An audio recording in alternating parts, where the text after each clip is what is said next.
Good morning and welcome. It's a good day to find out what people want. In fact, it's a really good day to find out what the youth want and how to tap into that particular market. So Africa is a pretty young market.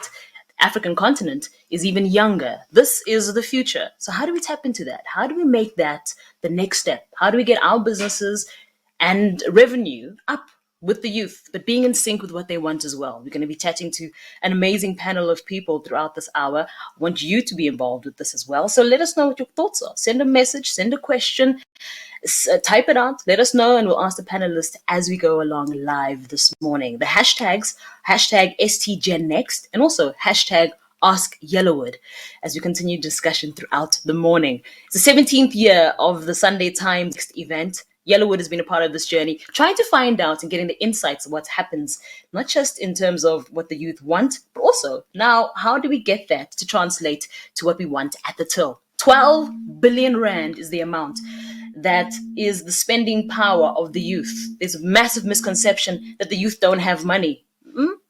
How do we change that? Number one. And two, start seeing them a little bit differently. Start seeing the muscle and the metal that they bring every single day. The report is about driving marketing strategies. It's about getting solutions. It's about finding ways to connect on a real level for businesses and for the consumer, who are, in this particular case, the youth. This panel, who we're going to be introducing to you in a moment, has got different skills, different varies expertise, from digital all the way through to finding out a little bit more from Yellowwood.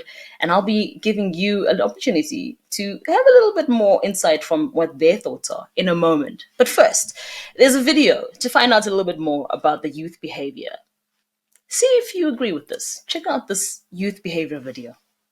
Yellowwood has invested in understanding the youth through the annual Sunday Times GenNext survey. Our research includes a youth behavior study where we collect data from over 7,000 young people. As we evaluate the data, we ask ourselves one key question: what do brands need to know about the youth to drive sustainable growth for their businesses? Our report has revealed that the youth are experiencing unprecedented chaos, and this has eroded trust. Brands have an opportunity to build trust with the youth, ultimately driving consideration and preference. The power of external influences in driving purchasing power and behavior amongst the youth. That's the theme for today. The power of external influences in driving purchase behavior amongst the youth. And to help us along with this topic and to have a chat around us is Yellowwood MD Refilwe Maluleke, Chief Marketing Officer at Rain and Branding Commentator Khaya Dlanga, Industry Lead at Google Maphale Moloi, and Yellowwood Junior Board of Directors Yoshin Leonard. Yoshin, welcome to the panel. Khaya, Maphale, Refilwe, it's nice to have you here this morning. Thank you. So here's the thing. On some parts of the country, a very cold and rainy day, and other parts a little bit warm, a little bit dry. Doesn't matter which part of the country it is. The reality is that if you're young, you have influence in this country. Whether you're sitting in the Free State or whether you're sitting in Gauteng, if you have a cell phone, if you're young, if you have access, you have influence of some kind. So Refilwe, in a world with such information about audiences, let's get straight into it. Like from a Yellowwood perspective, let's set the foundation. What do we need to learn from the GenNext study? Yeah. So good morning, or rather good afternoon, and hi to everyone. Look, I think you're absolutely right when you're saying that there's an enormous amount of information that's out there, right? We do have no shortage of information, and in large part, that's got a lot to do with what Maphale and his colleagues get up to. But ultimately, one of the things that I find brands struggle with is insight. And that's exactly what the GenNext Youth Behaviour Report is about. It's about saying, how do we get real insight into young people, into what they want, what they are thinking about, what matters to them, and ultimately how we can connect with them. And, in our opinion, the only way to get real insight is to ask them the question.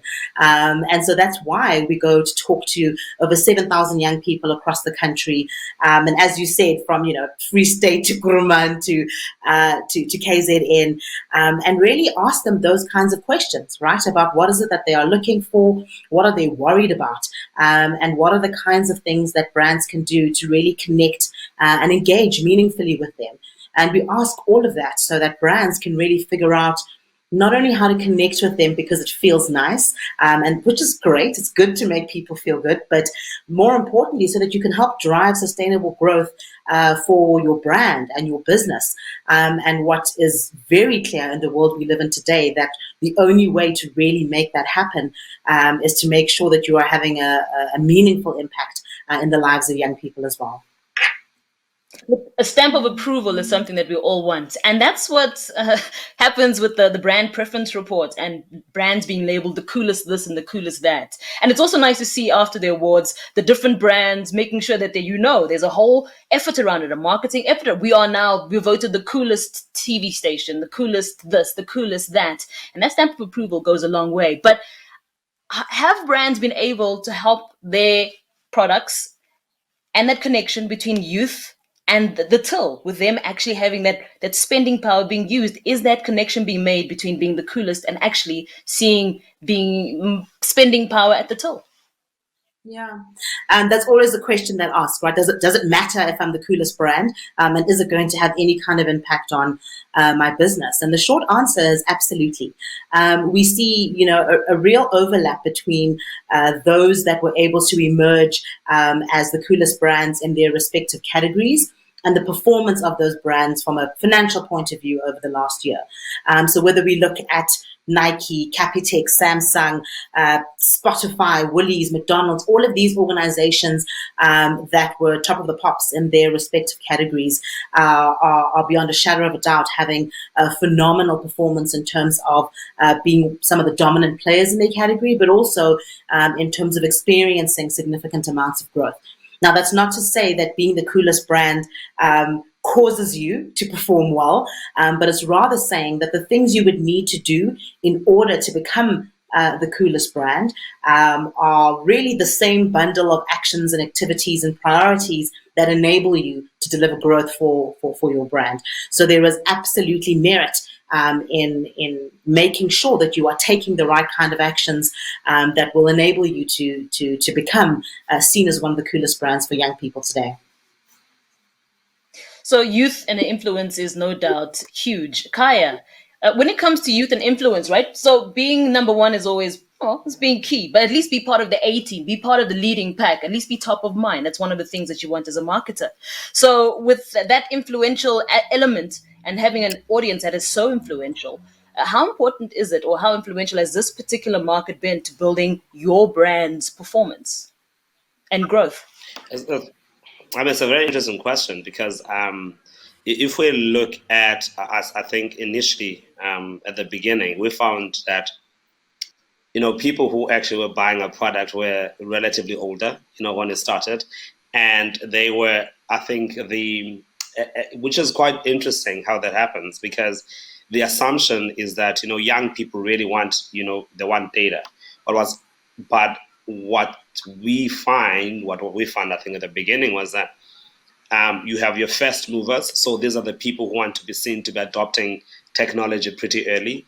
And they were generally a bit older, maybe like plus 35, maybe older than 25. But maybe that's got to do with the fact that they make the decisions, like in the family, or they make the decisions, at home about what to buy and how to bring it home. But obviously, as time progresses and things change, younger people are also moving into the product. And there's the thing about the internet, though, is that it's for everybody. So it doesn't matter if you're old or young, and young people really, the perception is that young people are really the ones who are the driving force behind the internet. But I think that in reality, the people, I think, behind the driving force of the internet are actually older than people think they may be.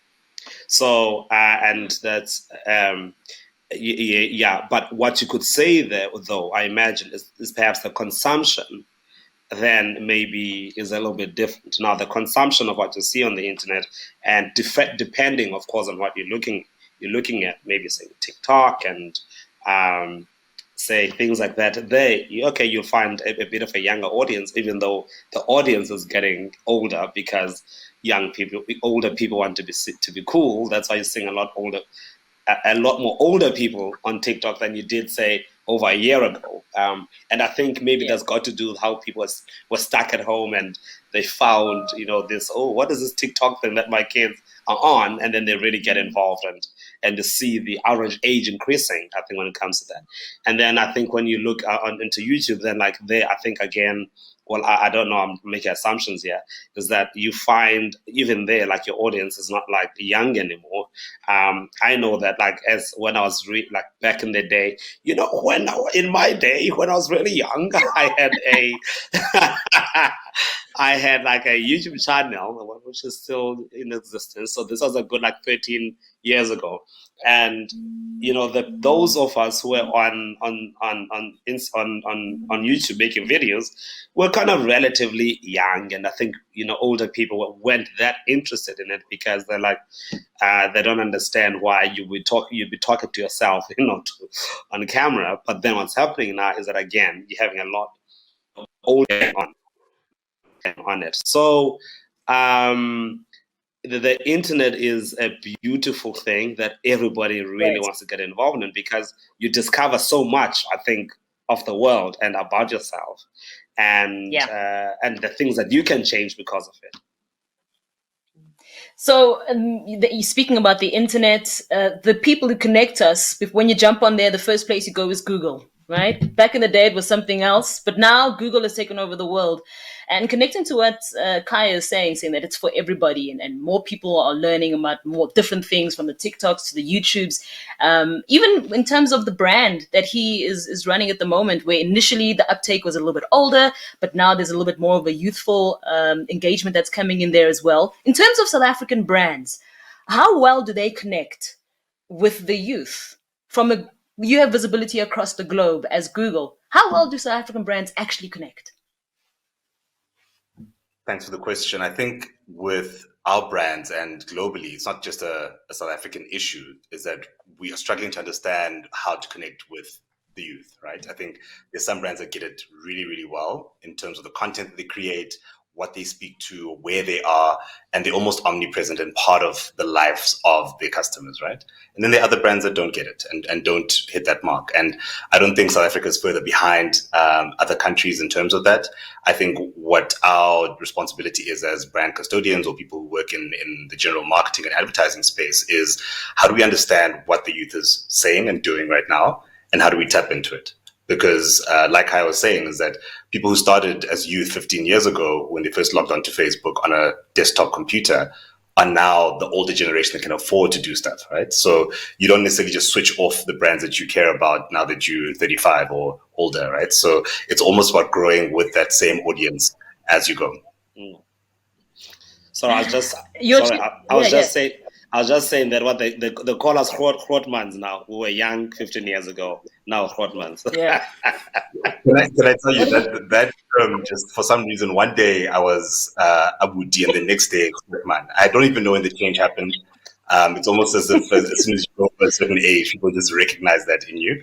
It has been a bugbear, but I mean that's the truth, right? The people who are going to be 35 in 10 or 15 years' time would have grown up on TikTok, on Instagram, etc., and that's going to be the old platform in 10 or 15 years' time. So we do need to make sure that we're keeping that funnel and actually being where the youth is, because in 10 or 15 years' time, when there is proper purchasing power that we now want to target, we would have missed that boat. Whether it's called arthritis Twitter, green ID Twitter, Grootman, there is a stage that happens and you're like, wow, this is me. Or they start having throwbacks and you're like, wow, I was alive, a whole fully being, full. I remember this. Refilwe. Yeah. So, there's something interesting aside from this struggling to deal with the fact that we're growing older thing that I'm picking up from Maphale and Khaya over here. One of the things that they are highlighting that I think is interesting is that absolutely having resonance with youth is important in terms of the long-term future of your business. It's absolutely critical if you want to be around in the next 10 years and hopefully dominate your category. It's critical. But one of the things that's also emerging in the research that we've been doing is the sheer power of young people in helping you grow your business today. So, one of the things that's happened and it's a global thing, it's not just in South Africa, is that people are waiting longer and longer to have children. And so by the time you do have them, you're a little bit older and you probably have more disposable income and you're having fewer children. And what that dynamic does is that it means that the children in the house have far more power over more of the purchasing choices in your house than ever before. And whether that's, initially it used to be them influencing whether you go to, I don't know, Gold Reef City or Sandton or for the afternoon. But now it's down to the fiber provider that you choose for your home. It's the kind of groceries you keep in your home, the kind of car that your parents choose to drive. All of these things, we're seeing young people have so much more influence. And it speaks to what Maphale and Khaya were talking about, because they are digitally native, they are connected, they are able to form really informed opinions about these things, and have far more mature conversations with their folks about, I think it's better for us to get rain. Let's do it. This should be our household provider. I think I really would prefer that we are driving a Nissan Navara because it's something, here are the 10 reasons for it. And I think brands underestimate that, particularly older brands. They tend to think that actually kids have no role in those kinds of decisions. And increasingly, that's quite a misguided approach. So kids have a seat at the table and they're also heard. It's no longer you're seen and not heard. Now you are seen and heard and taken into consideration. Yoshin, it must feel like you're in a room with your parents and they're talking about you in the room without you saying anything so far. So let's go straight to the youth. Yoshin, do you think about brands when you make your purchasing decisions about what you're going to be doing, whether it's buying something or whether it's considering supporting a particular cause? Do you think about brands? Yes, I would say for majority of the time, I do consider brands when I make my purchases. I mean, it's always that thing. Like when I read this question, I thought about when I think of rice, I think of Tastic. That's the automatic association I put in my head because that brand has done so well in it. But when I think about other things, like you said, causes and about brands, their aesthetic and everything comes into play. When I make a choice for a product I want to purchase, the brand is very important. It's why we decide to go back instead of just making our cups of coffee and taking it with us to work. Well, I'm going to springboard off of that in terms of influences. All right, so before we get there, let's go to Khaya, and then we'll spring back to you, Yoshin, around influencers who are influencing your decisions or not, because that's a very big part of this as a digital native. Khaya. It's very interesting because I mean I know that I work in the brand world, and the question that I always have, and I'd love for people like on the panel and everyone to discuss this with me, is that I somehow of the view that people don't really think about our brands as we think they do. And I think as people who work on these brands or work for those brands, because we care so much about it, we want to think that people really care about brands and think about them as much as we think they do. And they don't, in my view. So what I think people really think about is the usefulness of what they are using that particular product. Is it useful to me? Is this thing great, fantastic? And therefore I use it because I find it useful. And therefore I trust it, not necessarily because it is that brand.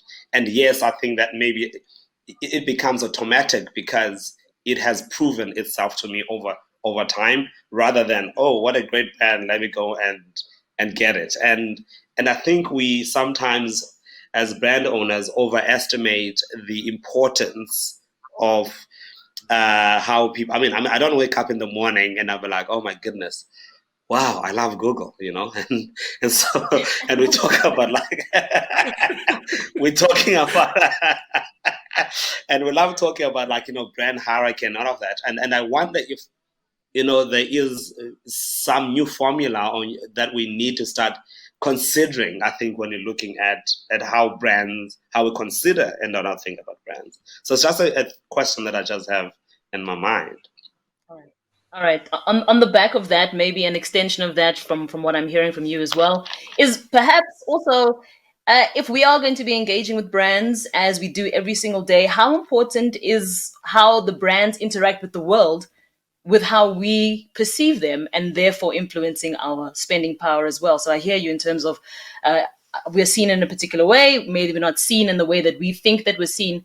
But how important is what the brand stands for in terms as a factor with regards to Yoshin saying, I'm going to go with this brand rather than this brand, not just because it's useful, but also because it's a little bit more aligned with my values. Are we not that generation as well? I'm not sure what you're Maphale, asking. Khaya? No, it's a general feedback. But let's start with Maphale. Let's Yeah, start with Maphale and then we'll move around Yeah, the room. yeah. Khaya, we'll get to you in a moment. it's a combination, and I think Kaya's right that we don't wake up thinking of brands like intrinsics or what a brand stands for, but initially that trigger is around the utility, like what can this thing do for me, right?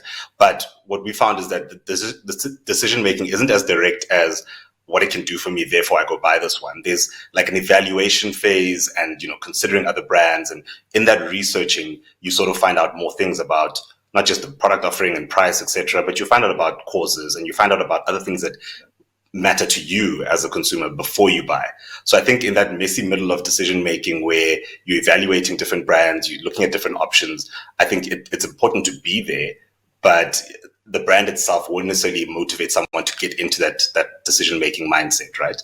But once you find a brand that links to the things that you care about, it links to your affordability and the service that you want, it makes it a lot easier to make that decision. Refilwe? Sure. So I do think it's a very interesting and somewhat provocative question that Khaya has kind of put on the table. And I have no doubt that was intentional, Khaya. And I guess, so yes, absolutely. People don't wake up thinking about brands. I agree. They wake up thinking about the things that are happening in their lives and how their world is changing. The one thing, though, that I think we cannot underestimate when it comes to brands beyond their utility is that we're living in a world where the people and brands and organizations that we should be able to trust, we cannot trust. And that was one of the most startling and overriding things that came out in the GenNext behavior study. Is the incredibly high levels of anxiety amongst all youth, right? From the 8-year-olds right up to the 30-year-olds. Although I always chuckle when we consider 30-year-olds as youth, but let us put them in this youth bucket. But there is just such a high level of anxiety created by our inability to trust the people, brands, organizations that we should be able to trust because they have proven themselves over the last decade or so to be so untrustworthy. And I think that is one of the most powerful things the brand carries, right? So yes, people think about utility. So as Yoshin said, I want some rice. But in his mind, the reason why it is so front of mind is not just because they've been around for a long time, but it's because they've also been able to create a significant amount of trust in him in some way, shape, or form.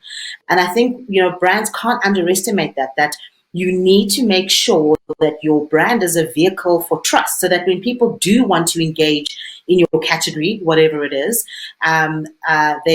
they genuinely believe that they can trust you. And I think that's part of why sometimes brands get distracted by some of the cool bells and whistles that exist in the marketer's toolkit in this day and age, and lose sight of the fact that that's what your brand is supposed to be. It's supposed to help people know who you are and feel like they can trust you before they take a chance on you. Is this part of the reason, I'm going to start with you, Yoshin, is this part of the reason why influencers are growing and the influence of certain influencers, especially the smaller ones who are slowly growing as well? Because you trust what they say, you build a relationship with them. Is that also part of the reason why perhaps a lot of brands are sometimes a hit, sometimes it's a miss, are trying to work with them closely to just kind of link that trust with the youth, because there's this anxiety that exists as well. Yoshin. Definitely. And I think just hopping onto what was said previously as well, is that I think all of us, anyone that buys something, we start off with the question, will it be useful? Will it be of value to me? And then we go more into the streamline of, okay, it's going to be useful, but now do I want this one or do I want that one? And that's where influencers actually also come in because, when I look at it for myself, like I like tech things, I like gaming things. Even the headsets that I'm using now, it's more gaming headphones than anything else. But I remember I do my research and I go to guys who know their stuff and the influences of the tech industry, and I'll go to them and I'll listen to their YouTube videos. So is that level of influence I have. But I wanted to also add to this that I think there's been a shift. Before it used to be this culture of influencers would say, buy this shoe, or look at this face product I'm using or something, and everyone will run to it and buy it and it's in their trolleys. But I think the youth or my generation like to believe this and push it. Actually, we have a bit more individuality than that. And while we appreciate the push that influencers bring to the world, we also want to choose things for ourselves as well. So influencers have a percentage of choice power in our lives, but the ultimate choice always remains in our hands. And this is why you can look, for example, a chick will buy a dress that looks like one that Kim Kardashian wore, but it's not the exact same brand. Obviously, her one might be custom made or whatever, but because it's got that same look, it's not the same exact brand, but because that influencer has puts that mental image and they have associated it with something that looks good, as a young person, I'll be like, I want something like that. So influencers definitely have a sense of influence over us, but individuality is key for our generation too. Khaya. Well, it's so I always find that I argue with the young people. That I think that I think it's interesting because every youthful generation always thinks that they are more individualistic than the previous generation, and and so, for example, now if I look at some of the brands that have come up, like new brands that you look at Kim Kardashian's brands, you're looking at Fenty, you look at all of those things.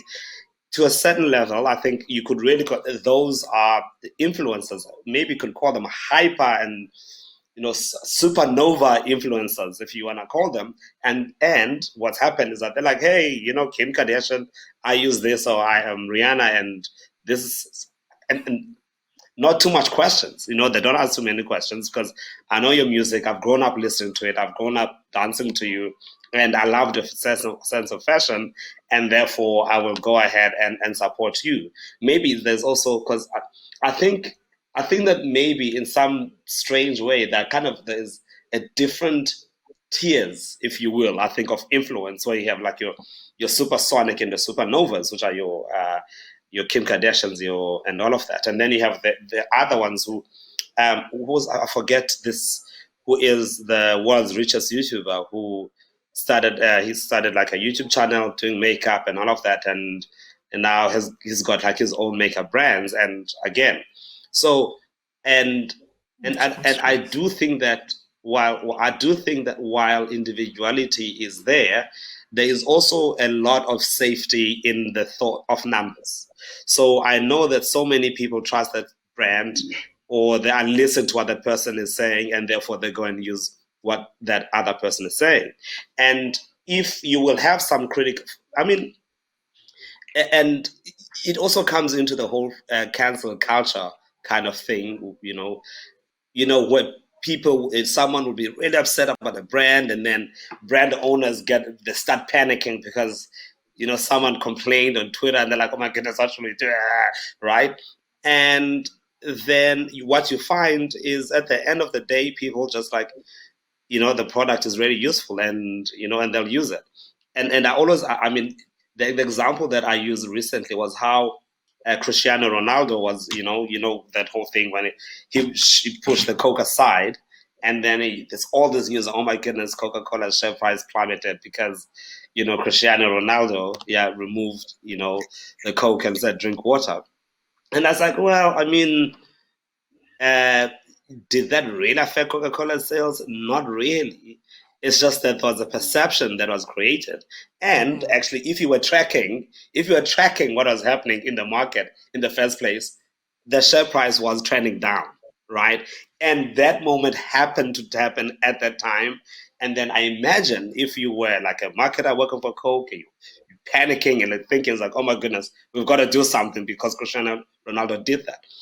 And I think as brand owners, we tend to look at a very specific moments and see what is happening, and we become very reactionary rather than, okay, what is a bigger picture here? What is a bigger play? And I think we live in a very dangerous time for brands and in terms of how we respond and react to things. And I feel like I'm talking about something completely different to what I was asked. Here's the thing. Here's the connecting factor to what Yoshin and you are saying as well. Is it's a little bit more complex. As much as individuality plays a part, the connectivity that we have now, we're more connected than ever. I know what's happening in America at the push of a button on my cell phone, where before you might have had to watch TV for it, and you were fed what was being given to you. Now we're all publishers. We're all in inverted commas. We're all producers of things in inverted commas. And so information is dispensed all the time. Connection is there all the time. Is influence just from the big ones? Is it the butterfly effect where a butterfly flaps its wings in Japan and then there's an earthquake in Indonesia on the other side of the world? Or is it more a fact of my peers have a bigger influence because I want to be part of the group with my peers, but I want to stand out a little bit, so it's going to be a little bit different. So it's a combination of different things that are at play. And I think that's part of why this report is so important. It dissects all of those little things and helps us find those common threads that get us to connect with the youth across the board. To try and get them a little bit closer to our brands. Refilwe. Just before I go, sorry, I know Yoshin wanted to say something. I did see his hand up. Do you want to go first, Yoshin? Yeah, it's just a quick comment I want to make. And I think what Khaya was saying is very true as well. But I'm jumping back onto what Refilwe also said. It's all about trust, I think. It's that thing that we just need to know to trust our brands as well. It comes with transparency. So, we've seen in the past year several clothing brands, soap brands, other things make these as they've put it, not necessarily intentional racist ads or racial ads out there. And all I think the consumer market is looking for is that genuine apology, that transparency from it. So when incidents of this happen, I don't think it's, brands should not panic, but rather be transparent. Remind your audience that while this has happened, we're still in existence. Because I'll tell you, I'm not a huge soccer fan or anything, but I still drank Coke afterwards. I still drank from the Coke company afterwards. I think a lot of us still did that. And it's that thing of, because I trust that brand, my trust brand is not as heavy as the influencer's decision around it. So no need to panic. Just be transparent and let us have that trust relationship. Yeah, that's all I wanted to mention there. Thank you. Sorry, thanks. Sorry for taking over your job for a moment there, Kenzy. Good girl. Tag team. It is a tag team. It's a discussion. So I want to just reflect on what Yoshin and came about, right? So Yoshin was talking about individuality, and Khaya did raise a very good point around how individuality is, every young generation feels like they're the most individual ever, and we're also different and special. And so I think what sits at the heart of that is the fact that that's kind of the role and what you're supposed to do as a young person is exploration. The job of a young person is to try on different things, different personalities, identities, experiences, and so maybe when Yoshin says individuality, it's about the ability to explore all of those things, and I think that's absolutely the condition of young people since the dawn of time. What's different for this generation, though, is what Khaya was alluding to with his Ronaldo example, is consequence. When we were young, and I will say we because the majority of this panel are part of my age group. When we were young, there were far fewer consequences to taking a chance. To trying on a goth persona because why not? Today I want to be a hip hop person, so why not? Maybe now I want to be a fly girl. Like you could do all of those things, and there were no consequences either in the short term or in the long term. And the reality today, and this emerges so clearly in the report, is that there are very immediate consequences to trying something out as a young person. There are very few safe spaces to explore yourself and try things and experience things. Cancel culture is a part of that reality. But everything else, right? Every tweet lives forever. Every you make is broadcast, and that's largely Maphale's fault. I'm holding him personally accountable for the fact that these things live forever. But I think it's part of what's so frustrating and causes anxiety and angst for young people, because they don't really have the space to do that. And the benefit of that, when I get to, the insight behind it, is that as a brand, think about that. People talk about like purpose and making a meaningful difference in young people's lives. And they always think it's got to be this, like, I'm going to get them to university and I'm going to find them a job. And all those things are great. Please do them. They're very important. But even just creating a space for young people to explore and try things and have some of the freedoms that we took for granted when we were growing up is a fantastic thing for a brand to be able to provide. And I guess that for me was the common link between what Khaya and Yoshin were talking about.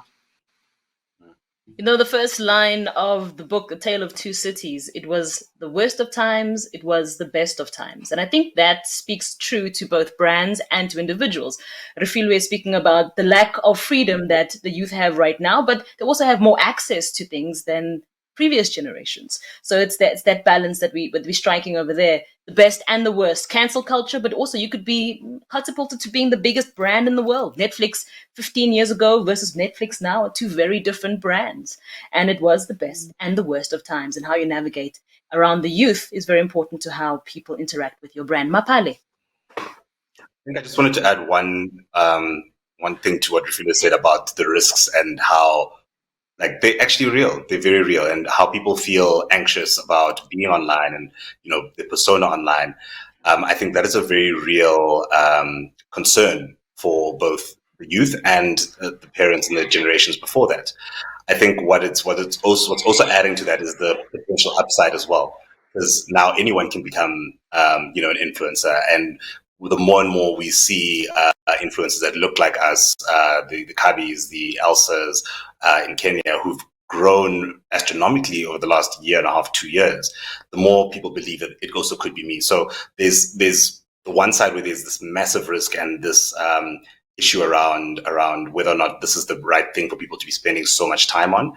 And then there's also the upside where people can actually make livings of the experiences, right? And I think that's also just another avenue that didn't really exist before digital. It didn't even exist 10 years ago, right? That you can actually make a full-time living being a content creator, and many people do. I think it's something that brands also need to try and encourage, is not just to try and get the numbers or get the influence from someone, but also how do you grow that base so that you're helping someone become, self-sufficient and sustaining their own lives. Thank you for joining us this morning. We've got an amazing panel. Yoshin, Leonard, Maphale, Moloi, Refilwe, Maluleke, Khaya Dlanga, all having a chat with us today. It's all about influence. It's all about the youth. Keep sending your questions through the hashtags, hashtag STGenNext and hashtag AskYellowwood. Send through your questions and let us know what your thoughts are on our discussion this morning. Tato, this is going to through to the entire panel. Maphale, I'd like you to start with this answer. So think about it, and then I'll go through to the other members of the panel. Is with the vast amounts of information and misinformation, you hold all the information, Moloi. Everybody goes to you first if they want to try and verify something. Do I have an extra toe? What does it mean? You are the first point of call. So with the vast amounts of information and misinformation, how can brands cut through the clutter using content and drive messages across different platforms and ultimately influencing behavioral change or just influencing the perception around their brands? That's a question from Tato. Thanks for the question, Tato. Maphale. That's an interesting question. I almost see them as two separate things around the information that people consume online and the brand information. And I think what I've always advised the partners that I work with to do is you need to own your brand story. You need to be available where people are looking for you. If you're not online, it's the equivalent of not being on a shelf in a store, right? So I think that brands need to be the ones who say, hey, this is who I am. This is what I stand for. This is what is available in my stable, and almost try and supersede that misinformation, right? Because what we're finding is that a lot of the misinformation is fueling a lot of different other things that aren't necessarily true, either about the world we live in or about brands, right? So the one way that brands can play a part in that is owning their own brand story and being visible and available online. I think that's the first step. Khaya, what are your thoughts around that? Misinformation, information, how do you cut through the clutter? I think we just live in a very, very strange time, in the sense that you could cut through the clutter, but the world is so polarized right now that when a person is determined to believe one thing, they are determined to believe that. And I also think just how information is served and how the algorithm works, especially if I were to let's use Facebook for example. So if you go on Facebook and I'm doing, let's say I'm doing some research and I'm researching on the American right wing, right? What's going to happen after that? Every single piece of content that I get is going to be about the American right wing, and then I don't really get much more information about the alternative. And so I think I just think that how the information is organized and how the algorithm works on platforms like they like Google, and if I go on YouTube, those are the videos that I see. So and adjusting that, it's creating this very narrow worldview that yes, we maybe have access to so much information, but if I am searching for something that is false, right, or flat earthers, right, all I will see, because I went to look at a couple of flat earther videos. That's all I'm getting served now about flat Earth, and then I was like, oh, well, there's so much information about the flat Earth, and there are these people claiming to be scientists. It must be true. And I think this is the danger I think we find ourselves in when it comes to. So if the world is already like that, so how, I mean, people aren't trusting brands. I mean, if people aren't trusting, the vaccine, but yet, they will be vaccinated since they were like 2-year-old, 3-year-olds, 5-year-olds, and for some reason they want to do some research now about this. Like, as if, I mean, you have scientists who like, and doctors who have, who also have to spend like hours and hours reading and trying to understand that information. And you think I'm going to go online and find out information and that you completely understand and grasp, because, well, your uncle grew an extra toe because they took the vaccine. And they don't even know if your uncle grew an extra toe. You know what I'm saying? Someone said it, and therefore it must be true. So I think it's the nature of the world we find ourselves in that makes it really, really difficult to the world is very polarized. Maybe I don't know how brands can try and bridge that gap of polarization. And for me, I think that's the biggest struggle that I struggle with in the world right now. It's just this massive gap that people just keep, gaps they keep opening amongst themselves. It's very tribalistic. And when I mean tribalistic, it's obviously, it means the different beliefs and systems that people have, and they just stay in that corner. So it's a bit of a catch-22, because the more you try and research, the more of one type of information is being fed to you. So there's an echo chamber that is created around a particular stance in a particular way, and that's fed through to you. So it's information, but is it really education? I think that's where you need to try and then for yourself, you need to kind of filter through to find out what it is. And it gets a little bit more difficult. Yoshin, your thoughts around this? So, like you said, it goes back to basically education. I mean, if you look at generational education, and this is something that I'm quite passionate about as well, and understanding people, and we also look at religion as well. The world has been given these options, black or white. It's either this or that. And we need to move to a place where we begin educating our children, because it's really hard. Once someone knows black and white, they want to know black and white. But I was privileged enough, and I'm sure a lot of us are, to be taught the world in a gray-like manner, in which you understand that things are not only black and white, but they exist in a sort of dynamic sort of influence of each other. And when you Google flat earth, also Google round earth or square earth or oval earth, it's all about that thing that you need to unlearn the nature of researching one thing and begin researching many things. And I see this in our young people as well. I've got younger siblings and nieces and nephews. And when they ask their questions, they ask, why does the car move forward? But they'll also ask, how can the car move back if it moves forward? And this is the nature of education that we need to be giving young people, that they question things from many stance points, so that it's not this thing of, is the vaccine good? First couple of articles, yes, yes, yes, and then it's a yes culture. Is it bad? Bad. It's bad culture.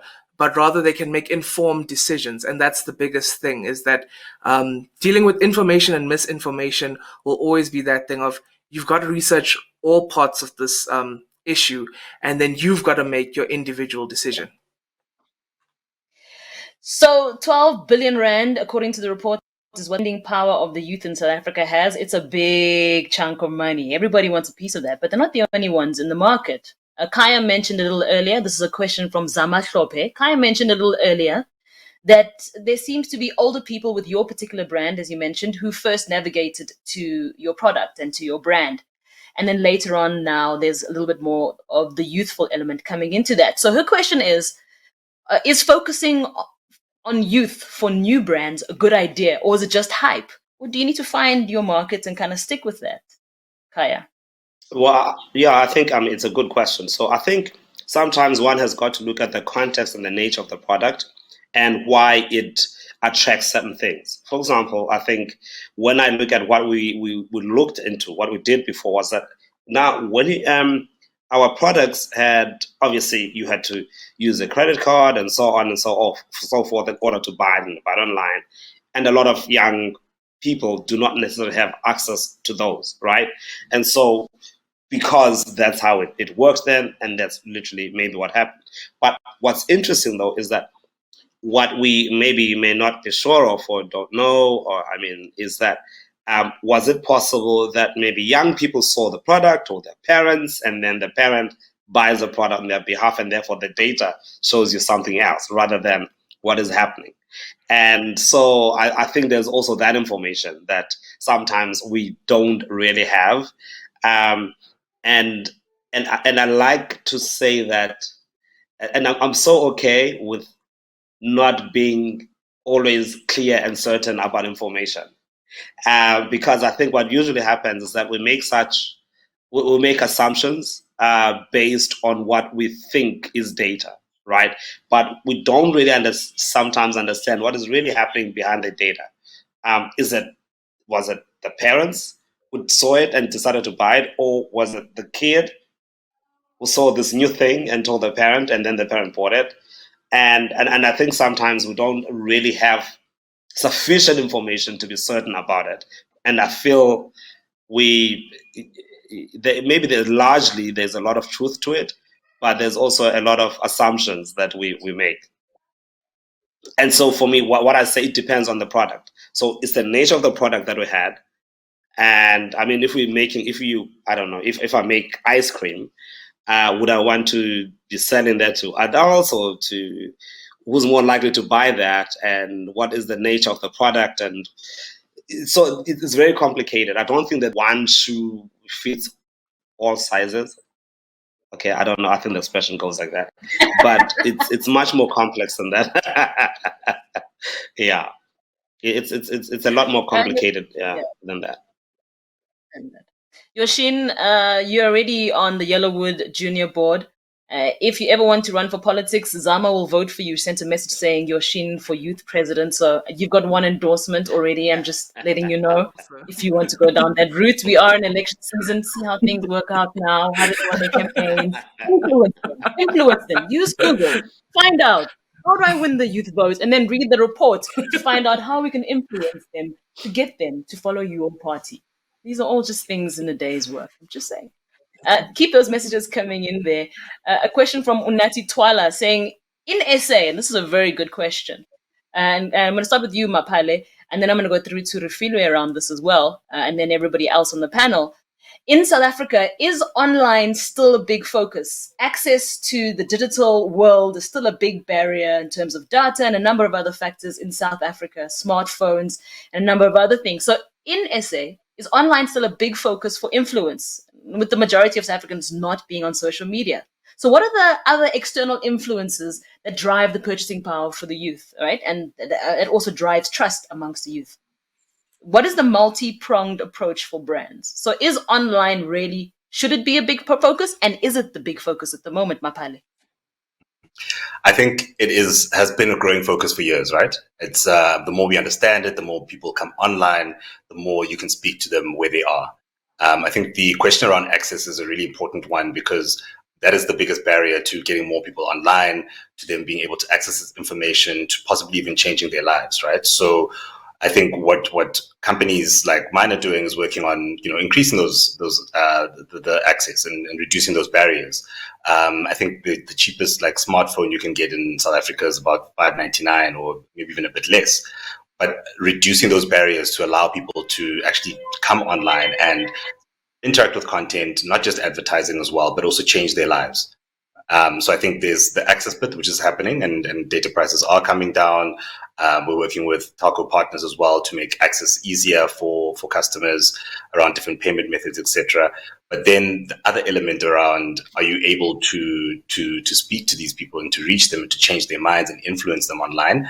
I think I stopped seeing a line between on and offline a while back, right? And I think being in lockdown has actually shown a lot of that. Is you don't have to be in a different place to feel like you aren't.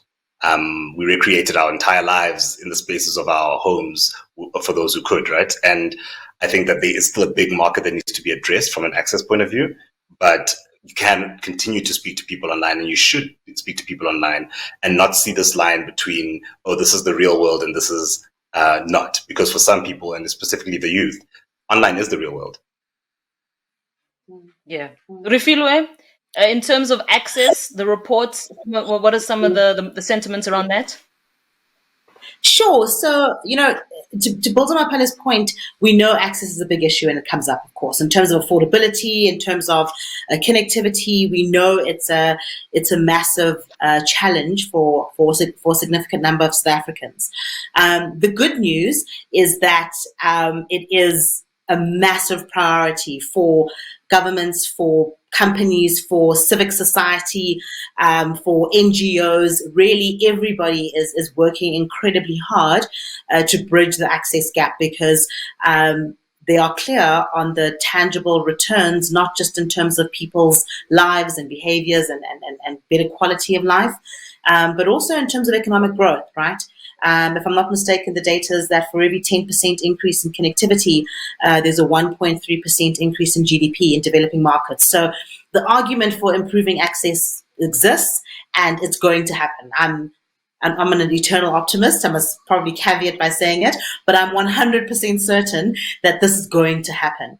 And so if we think about that is going to happen, we need to make sure that we are thinking about a world where that is going to be the case, because not all of us have a role to play in the access job. There are other jobs that need to be done aside from access.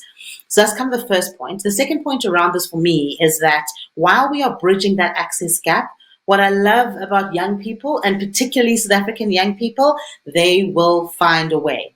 If you are creating something cool that people want to see, whether I need to go to my friend's house and hover out, the point some way, I am going to find a way to connect. If I need to do something a little suspicious, it's okay.